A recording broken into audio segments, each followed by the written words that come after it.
Before we get to today's show, I'd like to invite you to become a part of this show. If you have hiked the John Muir Trail, whether you section hiked it or through hiked it, or if you intend to hike it in the future, then give us a call, 818-925-0106, and please leave a voicemail telling us a little bit about your experience, a memory, a hardship, what you're looking forward to, or how it affected your life positively or even negatively.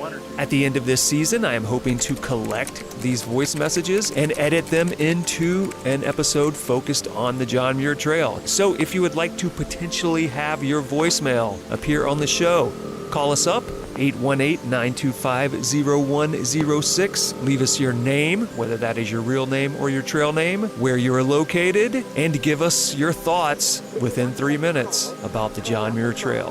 Thank you ahead of time, and let's get to the show.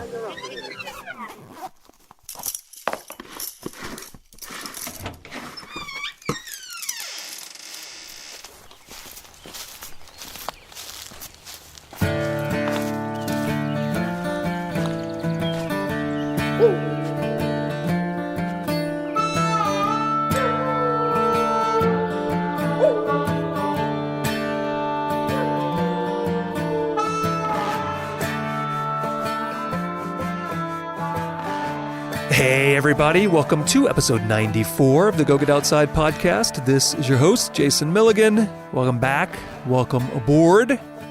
Today we will be speaking to E.C. Moe. She is a caver, canyoneer, and water quality scientist for Heal the Bay. I want to ask all of you to pardon my voice and coughing during this episode, as I was still sick and getting over a cold when this was recorded earlier in the year. But I will not use up any more of your time. Let us go now and hear how a kid from Petaluma, who used to dress as a cow for the annual Butter and Eggs Parade, has found herself as an adult beneath the earth, beneath its oceans, and helping to protect our waterways. Let's go talk to E.C. Moe.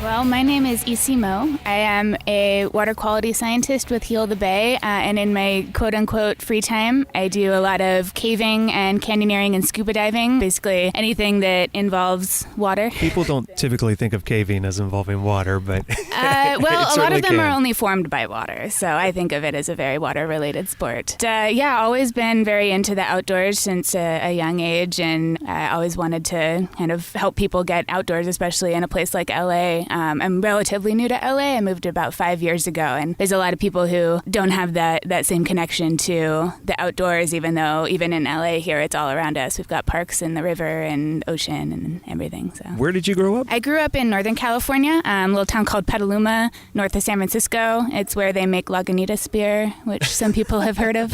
So you grew up in a beer town, is what you're saying? A beer town. It became a beer California. town. It was a cow and chicken town when I was there. Still quite a few cow pastures up in that area, which is actually quite beautiful. So which do you think has been better for the town, the beer or the cows and chickens? You know, cows and chickens got us started, but I think we're much more widely known for the beer. So does that mean you kind of grew up in a farming community or not really? Not really. My parents did not have a farm. My dad had a little, vegetable garden in the backyard. So they did not partake in the cows and chickens? They did not. Although there were certain things around my hometown that I thought were very normal until I moved out. Like our big crosstown football rivalry game was called the Egg Bowl. We had a Butter and Eggs Day parade every year, and I dressed up like a cow.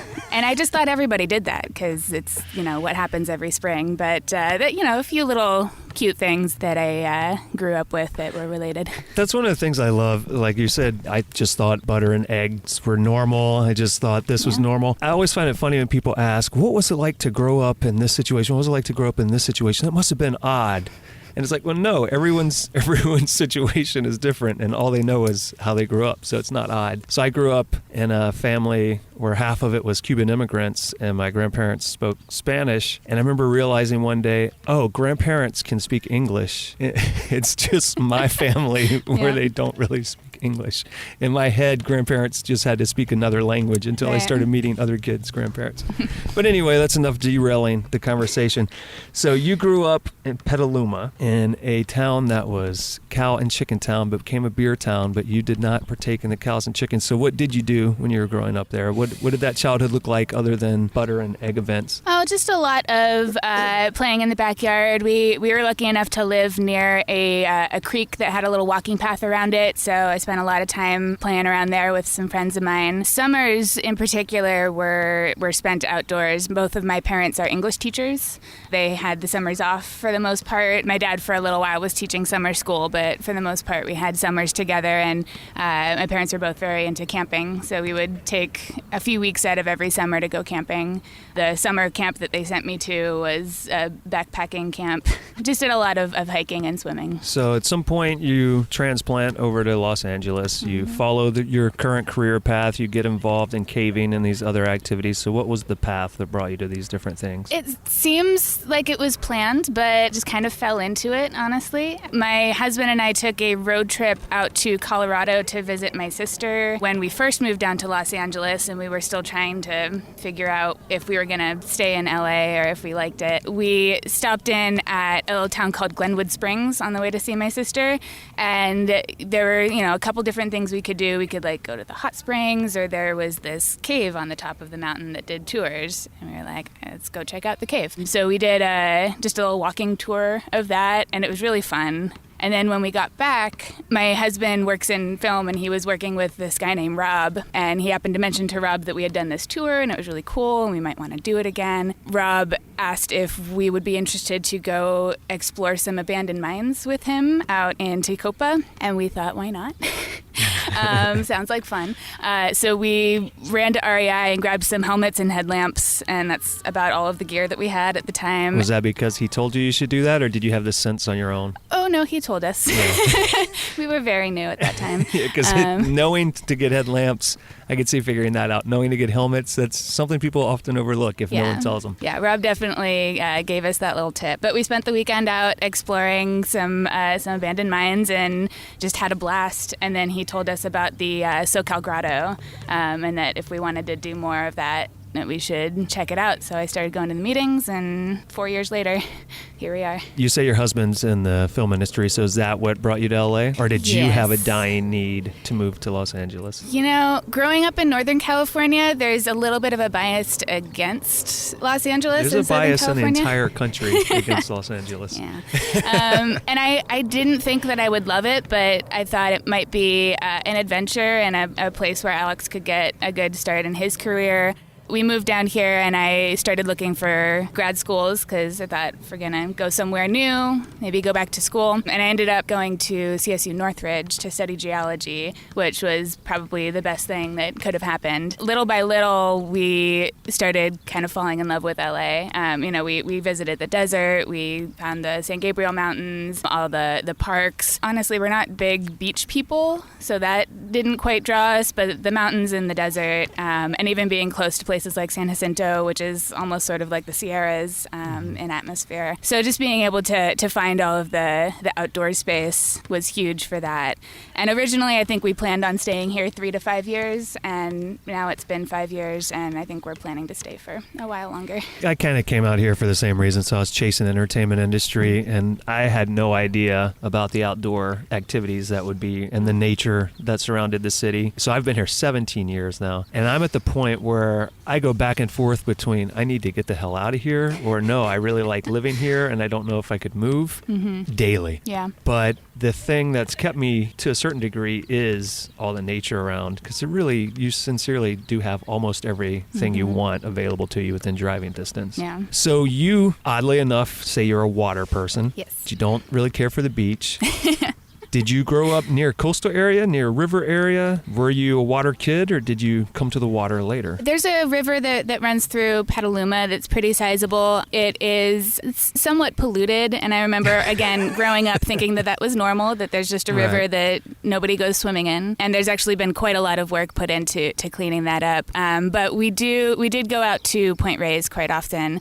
So some of the Northern California beaches that are a little bit more kind of cliffs and tide pools, and it's a little bit more secluded. You have to hike out to the beaches to get to them, so you don't share them with quite so many people. So we did go out there maybe a couple of times a year, but again, mostly mountains. So you mentioned joining the grotto, and people who've listened to this or people who are into caving already understand what that is. But let's tell those other people, because grotto is a term that I still honestly kind of don't understand why it's used in relation to caving clubs. So I'll just tell people a little bit about that. Sure. So the SoCal Grotto is a chapter of the National Speleological Society. So it's a national club of people who enjoy caving. Instead of having chapters, we have grottos. So all across the country, we have different grottos. And as far as I understand it, a grotto is like a meeting place. And so sometimes there are places within a cave that are called a grotto because it's a large room where you can have many people gather and enjoy the cave. From what I understand, that's where it comes from, but I actually have never looked it up, so I'm not sure. Yeah, we have the Southern California Grotto that meets in Pasadena once a month, and it's actually an incredibly active group considering that there aren't really any caves in LA. The closest ones that are really worth going to are a couple-hour drive away. We have a few small spots around here where like you can see the whole cave from the outside looking in, and those are fun to poke into. But most of the time we have to drive a fair distance for that, which is part of actually why I got into canyoneering, because it uses a lot of the same tools and a lot of the same skills, and it's right here in the San Gabriel Mountains, and it's something that we can do after work. So. And there's a lot more opportunity for water there. There is, yes. Or at least less deadly potentially less deadly opportunity for water. A lot of caves are formed through water, and many of them have water in it. I do cave and I do scuba dive. I do not cave dive. I don't think I will ever cave dive. But, caving with a little bit of water in it is a lot of fun. So I've heard cave diving referred to as the most dangerous sport, though base jump and cave diving, who knows, maybe there's a I think they keep going back and forth. Yeah, both likely to end in tragedy at some point. Yeah. So you joined this grotto, and much like everyone I know in LA who's a caver, you mentioned how there are no caves nearby. And you eventually transfer into canyoneering. Let's talk a bit about how you came across that. I know you mentioned because there weren't caves nearby, you got into canyoneering, but let's delve into that a little deeper. Well, it was actually Dev Angel, who has, I believe, been on your show a couple of times now. Devantalus. Yes. I love that story. He was the chair of the SoCal Grotto when I first started, and he was a big reason of why I got involved so quickly in caving. He invited me on quite a few trips, and he was running weekly after work canyon trips just to, get a hike in and use our skills a little bit, practice and stuff. And so he invited me out into, I think Rubio was my first canyon. And of course, since then, done many others, LSA and San Antonio and Josephine. Got into it through my caver friends. And I've gone to a few of the larger canyoneering community events, and I'm trying to break into that a bit more. There's just always so much going on. It's hard to pick which events to go to. Yeah, that's definitely the problem that I struggle with as well. Is I like a lot of different things, and I want to do all of them, but you can't get good at any of them if you do all of them. Yeah, I struggle with that a lot. So we've talked about two activities that have a fair amount of rope work, but you also mentioned scuba diving, which has no rope work but involves water, which is the thing you love, but also you don't care for the ocean, which is where most people go scuba diving. Yes. So let's discuss, did you get into scuba diving because you're interested in it, or does this link back to your work? Actually, neither. I got into it because my husband really wanted to get certified. And I've talked to a few instructors, and they all say that is their nightmare, is when somebody gets into scuba diving because their partner does. I got lucky with it because the first time I went, particularly out in Catalina, I did fall in love with it. Just being able to see all of the life that's out there, the diversity that's out there, and and getting up close and personal with species that through my work I am trying to help protect was huge. Some people ask why I'm into it because I'm not a beach person. Boats are fun, but I also hate being cold. Yeah, so you're definitely in the correct ocean. Yeah, exactly. We've gone diving out in Hawaii during a family trip, and we mentioned to our instructor that most of our diving has been in California, and he looked at us and he said, "Oh, I'm very sorry," because it gets so cold out here. Again, it's just this incredible experience of being someplace where humans aren't really supposed to be, yeah, but it's getting totally to experience not that intended life. for us to survive in those conditions at all. No, and I'm not sure that we'll ever get into anything like cave diving, but we have gotten our advanced certification. Our next plan is to do the rescue course, because usually whenever we get into a hobby, we like to take a course or two in rescue and that, just to have the information. Or you can do like I do and take the rescue course for this, forget everything you learned, feel obligated to take it again, wonder why you still didn't retain any of it, consider taking it a third time. Yeah, that's definitely happened with cave rescue stuff. If you don't practice it, it's gone. And when do you practice it? I mean, cavers are very good. They have grotto meetings, they have practices. I feel like no other activity does this to the same degree. Through the grotto, we do a lot of rope practices. We don't do a lot of rescue practice, and that's actually something we're trying to do more of. We've got actually a good handful of people now that have some rescue training under their belt, and I think now we've got a little bit more momentum to do like an advanced rope practice every once in a while where we work on some of those rescue techniques, but it's tough to get that in. So it sounds like you got your dive certification, or did your certification dives at Catalina? Yes. Was it a Two Harbors area? No, we did it at the dive park at Avalon. Okay. So beach entry then, or boat so they've entry? got those stairs at the dive park there, so it's quote-unquote beach diving, but so much nicer.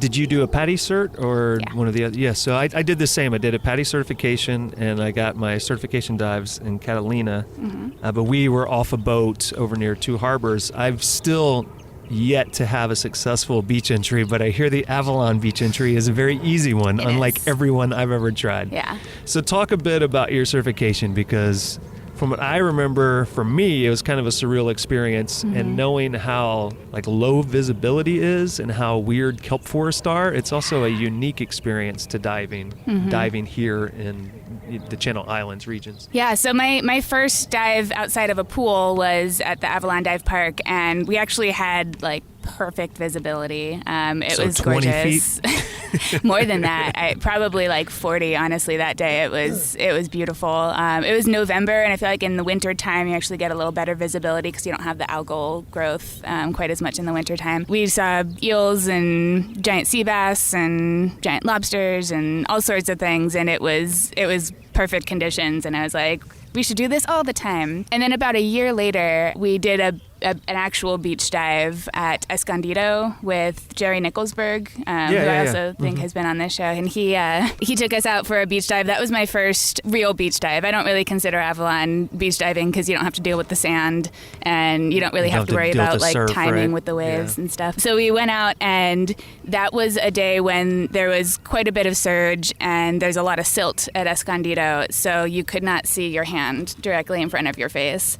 And it took me 3 tries to get down because I was panicking a little bit. And I ended up spending the entire time holding on to the BCD of my husband and just kind of swimming along. And as long as I could feel him, I knew he was there, but I couldn't see him. So that was a very surreal experience for me, just not being able to see anything. And you'd be swimming along and a fish would suddenly pop up right in front of your face and swim along. So I think that was a really good experience. It was actually quite funny because we used to rent gear before we bought our own from Hollywood Divers here in North Hollywood. And one of the guys that runs the place was talking to us afterwards, and we told him that visibility was really low. And he said, "Oh, okay, so you're just diving for the privilege of breathing underwater." Yep, that's about right. To a certain point, that's kind of what you need to do if you want to get comfortable in that environment and you live out here. Yeah. The one thing I did find very interesting was the kelp forest, because it is sincerely like you're diving in an underwater forest. And then when I first went elsewhere, like other than that, I've been diving in Mexico, Belize, and Hawaii, it is a totally different experience because one, the visibility is so much wider, but then also there's nothing around you. So it's like expansive. I can't decide which is better. The kelp forest is kind of super interesting because it feels like you're swimming through a forest. Do you have a preference, or do you have thoughts on those different environments? I hadn't really thought about it. I've also been diving in Belize and Hawaii, never in Mexico. I mean, diving in Belize was incredible because of the visibility, and also there were quite a few sharks, and I love sharks, and it was very exciting. But I think the kelp forest is a lot of fun for me, and part of that is because it's sort of a surprise, because you're going through this forest and you go around a little piece of kelp and suddenly there's a big school of fish or something that's been hiding there, and you have to sort of navigate the kelp forest, and it feels a little bit more like you're one of the creatures, like, trying to make its way through the little kelp forest. So I think I would prefer that. So when you went to Hawaii, which part were you diving in, or which island? We were on Maui. Is it called Molokai Crater? We'll say yes. Someone can let us know if we're wrong, but that sounds correct. Yeah, so it's just off the west side of Maui. And we did get one day of diving in, which was a lot of fun. And I think the most fun part was that Alex has a little brother who really wanted to go diving, and he's 13 now. So we were able to bring him out for one of those adventure scuba experiences where he gets sort of a crash course, and then he can go diving with us. And so he was able to join us for a dive, and we saw like an octopus, which is something that like you very rarely see when diving. And so it was just a really cool experience being able to go with somebody for the first time and see their experience. When I was diving in Hawaii, we were in Kona on the Big Island, and I imagine the conditions are pretty similar, but they also have that manta ray night dive in Kona. Did they have anything similar to that in Maui? We didn't do any night diving in Maui. There might have been opportunities to. So calling it a night dive, if you could see me right now, I'm going to do the finger quotations thing, because it's a night dive only in the sense that you do it at night, but you don't really swim. So they bring a bunch of boats out, they turn a bunch of lights on, they put a huge light at the bottom of the ocean floor, like 15, 20 feet down, however deep it is, I forget. And this attracts plankton, and then you swim down and you kneel on the seafloor for like 45 minutes. And during that time, the manta rays come to eat the plankton, and they swim all around you. And they make you take your snorkel off because they also give you a dive light, and they tell you if you shine it above your head, the manta rays will swim directly above you. That's cool. And they will even brush like against your forehead and things as they swim past. While it's not like any other dive experience, because you need almost no skill to be able to do it other than just knowing very bare basics. It is a super cool experience because of how close you get to the sea life. So you're not getting manta rays where you were, but you were getting octopus. Were you getting turtles and various other things? Yeah, I mean, many different kinds of colorful fish. We did see some turtles, particularly closer to the mainland of the island. For the first dive, we were pretty far off, and so that was mostly just fish, but still pretty spectacular. Yeah. Do you find yourself more interested in the sea life or in the environment, or is it a mix? Probably the sea life. It sort of depends. I think at Catalina, there's a lot of really interesting plant growth there as well. And so that, even if you don't see much in the way of sea life, there's still a lot to see and a lot of interesting colors. Generally, I get excited to see the fishies. So you got into diving because your husband wanted to get into diving, and it sounded like you weren't particularly interested in it, but you've gotten interested in it enough that you've done these multiple dives. You've gone back to get your advanced certification, which is something I don't have. You're talking about doing rescue certification. So what is the thing that surprised you about diving for you? To start with, I was sort of expecting to have that panic moment when you first take a breath underwater. I know a lot of people had sort of warned me of that. And, of course, you start in the pool, and so the surface is 5 feet above your head. But even when we were in Catalina, I never had that moment. The first time I really had a panic moment when scuba diving was at Escondido, when the visibility was so low. Just feeling as comfortable as I felt in a situation that I thought was going to feel very unnatural was, I think, comforting. As I mentioned, I hate being cold, but when there's enough to look at, you sort of get distracted from that. So we went scuba diving up in Monterey this August, and that's even colder than it is down here.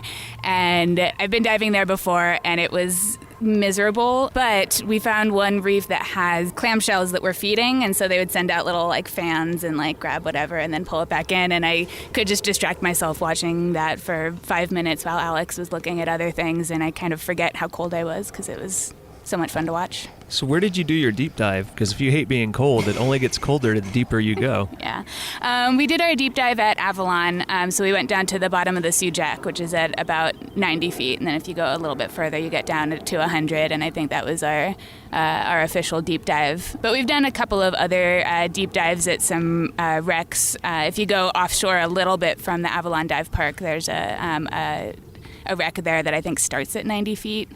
So we've done a couple of dives there as well. So did you have any of the difficulties that can come with deep diving? Any issues with like sinus pressure, any nitrogen narcosis, any of that?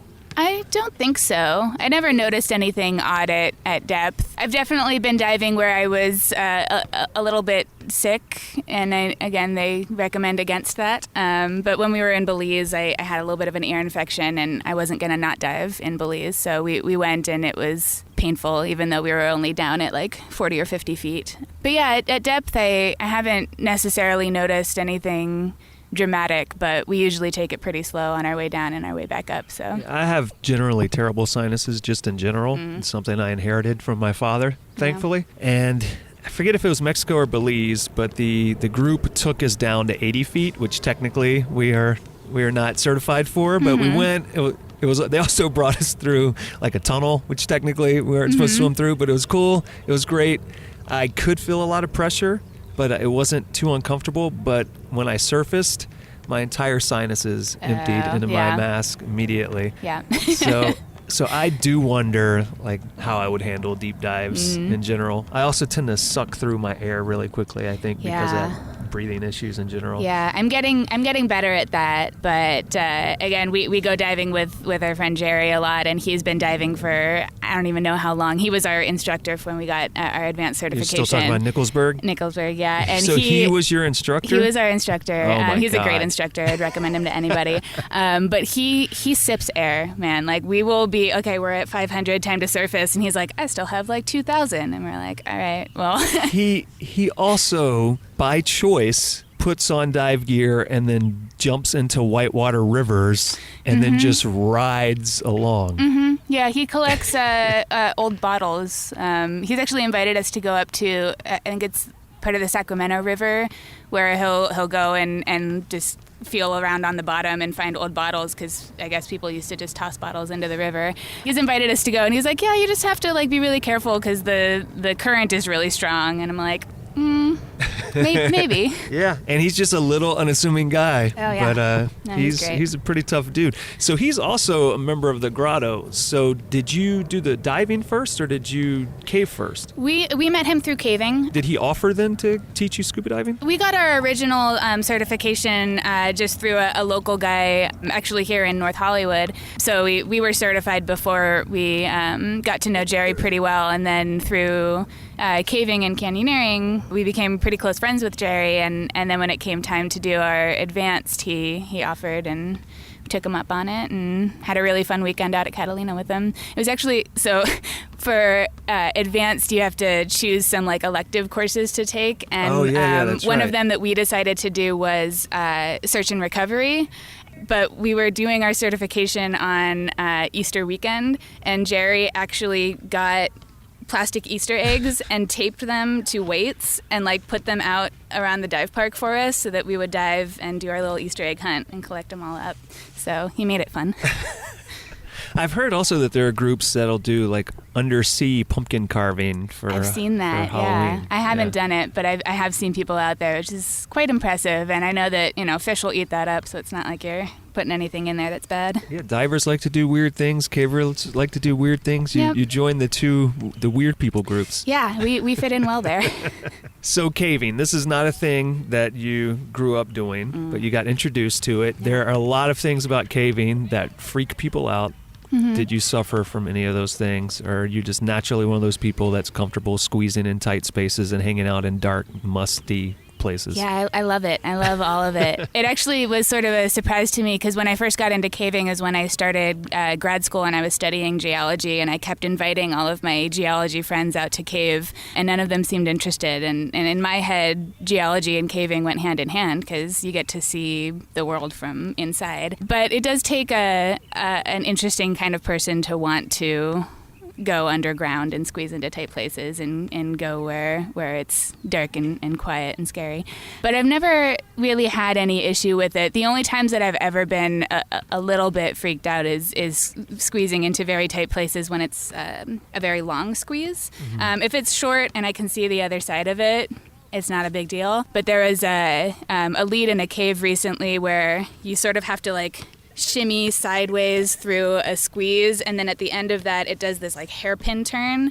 There's only been one person small enough to fit into that space, and that was not me. But I did manage to get like the front half of my body around the curve, and then having to like shimmy backwards out of that took a while, and you know it wasn't too bad, but it gets you thinking like if I was here by myself I could get in trouble, which is why you never cave by yourself. But. Yeah, I think caves are amazing, and then I've been through a few caves, but it is the squeezes that keep me out. Like claustrophobia is my thing. I can deal with any number of other things. Mm-hmm. Claustrophobia I have not been able to surmount, and as soon as I feel like there's some sort of paralysis or like my body's going to be pinned, I have a really hard time fighting that panic response. Yeah, I think it takes some practice. You know, you don't go straight for the tightest squeeze that you could possibly do. You kind of, you start with something that you have to crawl through and then get smaller and smaller and kind of see where your limit's at. But there's also quite a few caves that don't involve any squeezes at all, and there's a lot of people in our grotto who prefer to go to those types of caves, so it's a preference. Jerry always tells me that I should join the grotto, and then I tell him I hate tight spaces, mm-hmm. and then he says, oh, but that's okay, half of the club hates tight spaces. Mm-hmm. He's like, half of the club is afraid of tight spaces, half of the club is afraid of the vertical stuff, so you'll fit in perfect because you'll be great in the vertical stuff. Exactly, yeah. Do you like both? I do like both. So you're one of the ones that crosses over and does both. I'm happy to do both. Although, to be honest, there's certain things that I don't love because the grotto is part of the National Speleological Society, which is kind of cave specific. But with the group as large as we have, there's a lot of crossover between sort of adventure groups. So we do have, the cavers who also canyoneer. We've got the cavers who also do mine exploring. And of course, mine exploring is how I got into this, but I actually don't like it as much. I don't feel quite as safe in an abandoned mine as I do in in a natural cave. So there are certain situations. It brings its own dangers also, right? Yeah. Yeah, it's a bit more unstable. There's some out by Tacoma where you might like stumble across some old dynamite, which you just kind of skirt around it. But certain things like that are fun, but I really only enjoy it maybe once a year. There's also potential dangers for gas pockets, right? In yes, yeah, bad areas. I mean, that can happen in caves as well, and it is smart to bring air sensors with you if you're going someplace new. But yeah, there's definitely risk of that in mines. So what do you think you get out of caving that you don't get out of other sports? I've actually had this sort of experience in some canyons as well, but I think caving is about as close as I get to having a spiritual experience. I'm not religious or spiritual, but there's something about being underground where you get a little bit of sensory deprivation if you get into a quiet, tight space and you're waiting for the person behind you to catch up and you turn off your light and it's complete darkness, and if you've got some like water running, it's kind of nice ambiance. But there's also like this experience of you can feel like the rock around you taking heat out of your hand. So it's this sort of exchange of energy that has nothing to do with like magic or spiritual anything, but it's just an actual physical transfer of energy from you to the rock. And it heals your chakras, right? Sure. It does calm me down. And it's also one of those things where you really have to be paying attention to everything around you. So when I'm caving, I kind of forget about anything else that's going on in my life. If there's stress at work or, family stuff, whatever's going on, it just sort of disappears for a little while you're navigating a cave, and I really enjoy that. So something I find interesting is the two hobbies we've spoke the most about so far are also the ones that are the least like everyday life. They're almost like alien worlds. So you're under the ocean, the plant life, the animal life is totally different than anything on the surface. Yeah. You can't breathe there, so it's almost like you're an astronaut or something floating. You're instead of being able to walk, you float, you swim, and then caves are the same thing minus the floating. Yeah. And with the added darkness, totally different creatures, totally different environments, unlike anything you'd see above the surface. But you also like canyoneering, yes. which has its own exploratory aspect, but it is on and within the surface, and it has its own animals and everything as well, but it's not as alien as those two environments. So what do you think you get from it that you don't get from the other two? I mean, scuba diving and caving are fun, but I think if I just want to have a fun day outdoors, I go with canyoneering. Scuba diving, I'm cold for the day. Caving, you're underground. Canyoneering, you get the sunshine, which I also enjoy. I like being warm. So getting out into some place where you do have sunshine is really nice. But it's also just another way to test a lot of the skills. With caving, there is vertical involved, but most of the time it's a little bit of vertical to get into the cave, and then you're kind of crawling and walking around. But in canyoneering, there's so many different ways to, set up an anchor, and so many different ways to, different rappel devices and all these sorts of things, and you get to sort of play around with all of those when you go through a canyon, and especially one like LSA, where it's, a relatively straightforward canyon, but there's a good 10 rappels, you can sort of mess around and do a different, anchor style at every single one. So I think it's fun, and I get to play around with all the toys, which I think is really exciting. And it's a really good chance to just get out with a group of friends and do something fun for a day. But I think there's also the exploration part of it. In the San Gabriel Mountains, those are pretty well traveled, but even so, it's not a place that most Angelinos have been to. And then if you get in with Scott Swaney and get to go into a canyon for the first time, that's very adventurous. Do you have a preference? Especially you mentioned Scott Swaney, so I'm curious to hear your answer to this. Do you have a preference over dry or wet for canyons? No. They're fun in different ways. I haven't really ventured too far into the heavy Class C stuff yet. I've done upper jump and teacups, so ones that have water, but mostly doing them during lower flow times. And then, Death Valley that are completely dry. They've got different obstacles, and no preference. I wouldn't want to do one or the other. I like doing them both. So this is the thing that's kind of interesting so far, is when we started this, you said how you love water and everything to do with water. Then we talked about how you don't really care for the ocean, but you like scuba diving in the ocean. Yeah. And we've talked about you don't have a preference, but you like dry canyoneering. You grew up with a polluted river, so maybe it was limited. But did you get into water sports at all? Are you a kayaker or a paddler of any type? Were you on the swim team? I'm looking to find where this alleged love of water was. Well, for the most part, when I'd go camping with my family, our main thing was we would camp by Lake Siskiyou, which is right near Mount Shasta. And most days was either swimming at the beach, or usually once a summer we would rent one of those party barge things, and we'd have the whole family on it. We did do some kayaking with my mom, nothing like whitewater kayaking or anything, just on the lake. And then if we did go on a hike, it was usually to a lake. Especially when you're a kid, even a couple mile hike can seem really long. And so seeing that lake at the end of a hike and running and jumping and swimming and having fun with your sisters and cousins was the destination. And so it was always the exciting thing when you finally came to the lake. Maybe that was part of it. I think that some of your love of water is theoretical. It is about how the water controls and modifies the landscape. That's part possible. of what you like about it so much.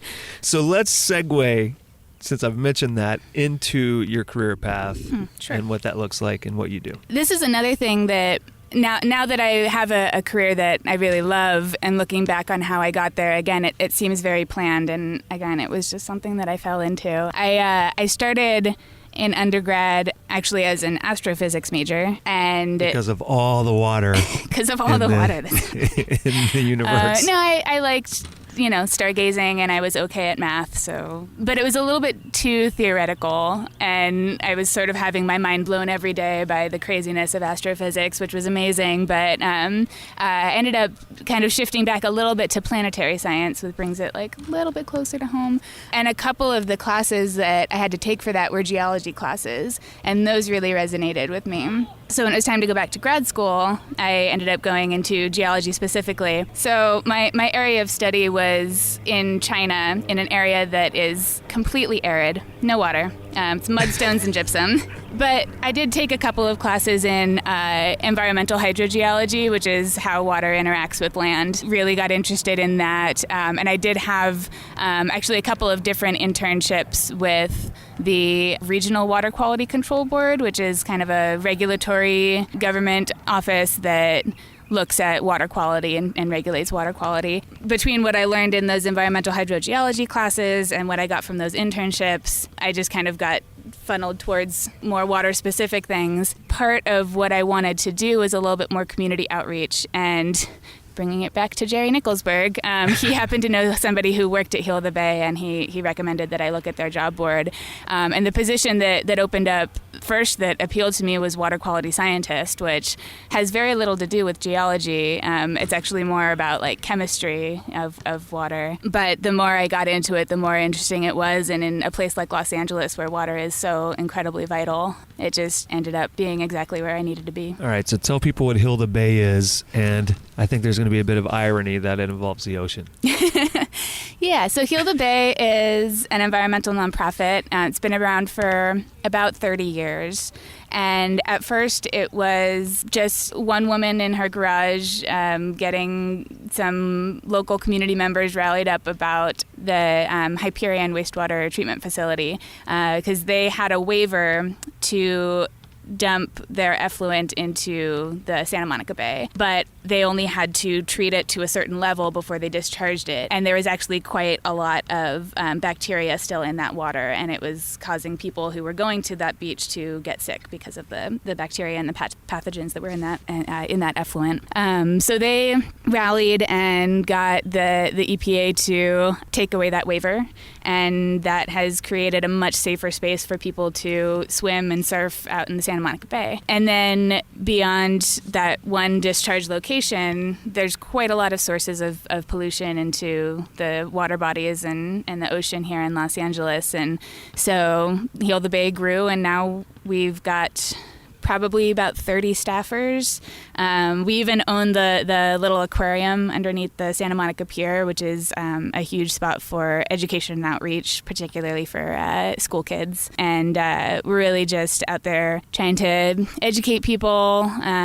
We do a lot of beach cleanup events to, again, educate people, and also to give people a call to action, go out and collect the trash off of the beach before it gets into the ocean. But we've even branched into a lot of advocacy work. So a lot of the work that I do is with the Regional Water Quality Control Board that I used to work for. So I've got some, connections there, and making sure that policy and regulatory framework is strong enough to actually protect our waters. And we also do work on the state level. We're trying to pass some legislation that will create a more circular economy so that we reduce the amount of plastic in our environment. So we actually do a lot in many different areas now that we've got a larger staff. So what are some of the things you learned or found out about once you joined Heal the Bay that you think people should know about? Well, I'm a little bit biased there because a lot of the work that I do has to do with stormwater. And there's quite a lot of data out there that shows that stormwater is a very large source of pollution into our waterways. And a lot of people think, it doesn't really rain in Los Angeles. It does, of course. There's some years where we only get 4 inches of rain, but then there's years like last year where we got 19. What that does is basically any pollutant that ends up on our sidewalks or our streets, anything that settles, any dog poop that somebody doesn't pick up, that all, when it rains, gets washed directly into our storm drain system. In Los Angeles, we have a separate system for our storm drain system versus our sewage system. And there's other parts of the countries that have a combined system where they both go into the same system. But when you have a really large storm and you have stormwater flowing into your sewage system, that can actually cause sewage spills. I am really glad that we have a separate system here. But it does mean that wastewater goes to a treatment facility, gets cleaned up, then gets discharged into the rivers, whereas the stormwater goes directly into the rivers and then out to the ocean. And so that's why, Heal the Bay recommends that people wait 3 days after a rainstorm to go swimming or to come in contact with the ocean water or the river water at all. And in a place like Los Angeles where you can have a rainstorm one day and then the next day it can be like sunny and 85 and people are like, it's a great beach day, but if it rained yesterday, it's not a great beach day. Or you basically just need to wait until all of that has been diluted and then spread out into the ocean? Yeah, so the best estimate is 3 days because of how long it takes for bacteria and pathogens to break down. If they're out in the open and are in contact with UV radiation, it breaks down a little bit faster. So if it's not exposed to sunlight, it might take a little bit longer than 3 days. But once the water gets out to the ocean, it does dilute a little bit, of course, and then it gives it the time it needs to break down, and then the pathogens aren't as dangerous anymore. So why should people care about Heal the Bay? In Los Angeles, water is incredibly important. Our beaches are world-renowned. People come from everywhere to visit beaches, and we want to make sure that they are safe. But even if you come inland here, there's a couple of spots along the LA River that are now recreational zones where people can go kayaking. There's quite a few people in Los Angeles who are actually subsistence fishers, so they the main protein for their family comes from going to the LA River or out to the piers to fish for their food, and making sure that those environments are healthy enough that we can enjoy all of that and stay safe is really important. But also in general, water connects all of our ecosystems. So here in Los Angeles, more and more we're seeing a lot of environment within our kind of urban sprawl. There's a lot of small parks that are popping up. There's a big push to get more connectivity between those parks, so you've got more biodiversity. But water is important for all of that. If we have healthy water, we'll have healthier ecosystems, and if our environment is healthier, it's easier for communities to be healthy. So I think it's all really connected to our health and also recreational opportunities, quality of life, having a place where you can go to the LA River to go kayaking with your friends for a day and not have to worry about getting sick afterwards, I think is a great opportunity for everybody in Los Angeles. And our hope is that eventually, maybe someday, all of the Los Angeles River can be a recreational zone, and so that will bring nature closer to more of the people who don't have that opportunity. Because I can get up into the San Gabriel Mountains any day, but there are people who maybe don't have a car, so they can't get up into the San Gabriel Mountains. We meet a lot of students who have never seen the ocean. They live in Los Angeles, but the first time they see the ocean is when they come out for a school event to see the aquarium. And so just having more opportunities for people to connect with nature in their own home, I think is great. So what are some things people listening can do that are low impact on their life, but collectively have a high impact on helping organizations like Heal the Bay accomplish their goals? I mean, there's a lot of opportunities to volunteer with Heal the Bay. And of course, there's many other great environmental organizations that they can hook up with. There's Tree People here in North Hollywood area. Pacoima Beautiful is really active. But for Heal the Bay in particular, we do beach cleanup events, so you can come and help us clean up the trash off beaches. But there's other opportunities as well. So you can volunteer at the aquarium, come out once a week and hang out at the aquarium. We have a Speakers Bureau program where we have volunteers go out to schools and give talks about, water quality and about environmental health. So that's a great way to educate the next generation. And then we also have a really cool program called the MPA Watch program. So that's sort of connected with the state government, but there's these marine protected areas all along California. And these are areas where there's not supposed to be any take. So you're not supposed to be fishing or taking, any sort of wildlife out of there. And we have to monitor that. So we actually have a volunteer program where you literally just go to the beach and hang out and take notes of what you see.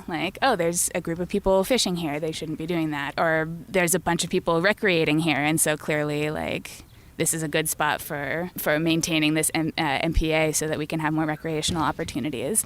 So there's a lot of ways to volunteer through Heal the Bay. But I think in general, like one of those, if you see a piece of trash, pick it up. Super easy. Yeah, even if it's not your own trash. Even if it's not your own trash, absolutely. And just, having conversations with people about how important having a healthy environment is. And so one of the things I think you probably have to overcome pretty regularly is groups like Heal the Bay. Some people will think, oh, this is just another regulatory group trying to force me to do things or trying to take away my freedoms or this and that and the other. What do you have to say about that? I haven't come across that too much, honestly. Okay, well, that is good. People tend to like Heal the Bay, and we're more of a watchdog than a regulatory group, and we see ourselves as sort of a connection between what's going on in the regulatory world and the public. So we really just want people to be aware of and engaged in some of the water quality issues that are going on. But for those who do feel like we're looking over their shoulder and we're trying to get them to do something that's going to cost a lot of money, we work with a lot of permittees, and we understand that in order to clean up water or to reduce pollution, no matter what's going on, it's going to cost money. If you have volunteers to go pick up trash, that's one way to go. But, if you're looking at some of the contaminants that are harder to get at, like copper or zinc, like how do you take that out of water? Those sorts of things are always going to cost money. And so we do sit down with permittees and we talk to them and figure out, like, how can we approach this together? And a big win, I think, on that front was in 2018, the voters of LA passed Measure W, which is the Safe Clean Water Program, and that's created a new funding source for stormwater capture projects. And that was sort of a joint effort. There were quite a few cities that backed that measure. Heal the Bay, along with a lot of other environmental groups in Los Angeles, backed it. And part of it was recognizing the fact that, like, in order to fix this problem, we need money for it, and we can't just expect cities to come up with that money. So together we came up with, the Safe Clean Water Program that has provided some funding and created a solution to the problem. How long have you said Heal the Bay's been around? It's been about 30 years now. So about 30 years. Yeah. What are some of the improvements that have happened in those 30 years? What were things like before versus now? Yeah, so I think that the biggest improvement has been in dry weather bacteria issues. So again, originally we had a little bit more flexibility on what we could discharge into the rivers and into the ocean. And so even during dry weather, when you don't have the stormwater problem, we had high levels of bacteria in our water. And I think it's the Santa Monica Bay Restoration Commission or the Bay Foundation, one of them, actually looked at our data and have seen an improvement in dry weather bacteria concentrations. And so just bringing the public into the conversation and having public pressure to fix this problem has actually shown some improvements in the data. We also we are a science-based group, and so when we do beach cleanups, we actually take account of how many plastic bags are we picking up, how many pieces of microplastic are we picking up. We keep track of those things, partially for the purpose of advocating for stricter rules against them. We were able to determine that once the ban on plastic bags was put in a couple of years ago, we saw a dramatic decline in how many plastic bags we were finding on the beach. Even though there are still many challenges to tackle, we have been able to make some significant changes when it comes to environmental health, when getting some of the plastic out of there, getting some of the bacteria out of there. Stormwater even is, we're working towards some solutions with that. It's going to take some time, but we're working towards it. What's the feedback like that you've gotten from the community in the time you've been there? It's been kind of mixed, honestly, and I think the key really is getting the community involved very early, because most community members, like, even if they're against a project, they will say, we need clean beaches, we need to clean up our environment, we need to do this. So there's a lot of support, I think, for the general movement towards cleaning up our environment. I think that sometimes if a project is being put in and there isn't community support, part of that could come from just not having involved the community in the development of the project. And that's actually something that we're working more on. It's difficult when you have kind of a smaller organization that's covering pretty much all of Los Angeles County. But we partner with other community-based groups to get community members into the conversation right at the beginning of a project that is being built, because then they have say in what the project looks like, where it's going to be put, and they can kind of have a sense of ownership over that project. And I've found that when projects do that early on, that the feedback from the community is great. They have ownership. They love the project. They want to see it succeed. We're going to go ahead and start wrapping up. If people want to know more about Heal the Bay, where do they go for that? But then also, where do they go for you if you want to share anything about yourself with people online? Everything that you would want to know can be found on healthebay.org. Any volunteer opportunities, any job opportunities. We've got a blog, so we kind of try to keep everybody up to date on the latest issues when it comes to water quality. Yeah, so that's all at healthebay.org. If you want to know more about me and caving and canyoneering and scuba diving and all those sorts of things, I am on Facebook as ECMO. It's capital E, capital C, and then last name. That's about all I'm on. I don't have the energy for other social medias, but yeah, anybody's welcome to reach out to me there. And I really do enjoy introducing sports to people for the first time. So if anybody wants to get into these sorts of sports, they're welcome to reach out. And the way I always end this, and you probably know, is do you have a final thought for people that involves anything we've talked about so far? Yeah. So I was thinking about this because I know you do always ask this. And I think it's just reminding people that, we are part of the environment. We always think of, I'm going to go visit Yosemite. I'm going to go see the desert. I'm going to go visit nature. But really, nature is all around us. Even when there isn't a park nearby, you might see like a bird of prey or some animal running around. And really, it is just that, we are part of the environment. And if we trash our environment, we're ultimately just hurting ourselves. And if we help to clean it up, that's ultimately going to help us as well. Yep, I like that. We are all part of nature. We are not separate from it. Mm-hmm. Thank you for meeting me for this. Yeah, thanks, Jason.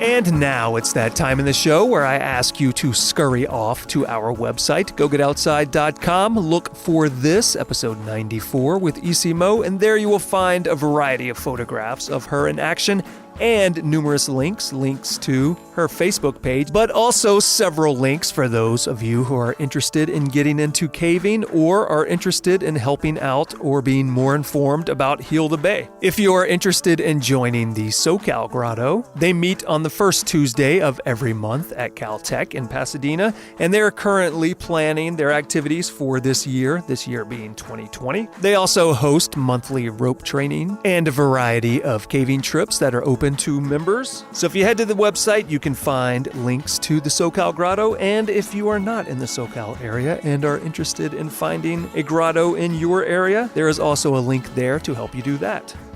You will also find a variety of links for Heal the Bay, their calendar of events, so that you can get involved. In this month, there is a volunteer orientation and a beach cleanup. Heal the Bay will also be releasing the latest draft of a region-wide stormwater permit, which is how the discharge of polluted stormwater is regulated. It will be available for public comment this month, February of 2020. And if you want to be part of the process, you can contact EC at amoe@healthebay.org.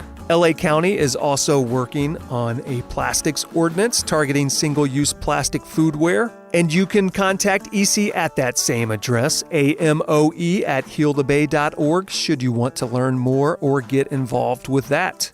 And should you want to get in touch with us here at this show, you can do that a number of ways. You can send us an email, go@butcherbirdstudios.com, or send us a text or leave us a voicemail at 818-925-0106.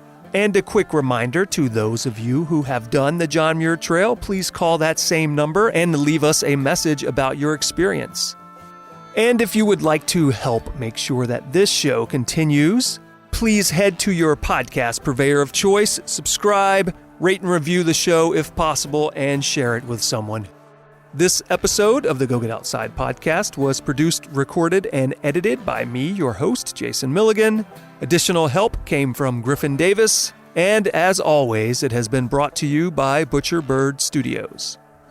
Next time on the show, Nick Watts, nomad, salty sea ambassador, world traveler, sailboat hitchhiker, podcaster and director of client relations at Occupation Wild. Come back February 16th for Wild Stories from Nick Watts. See you then.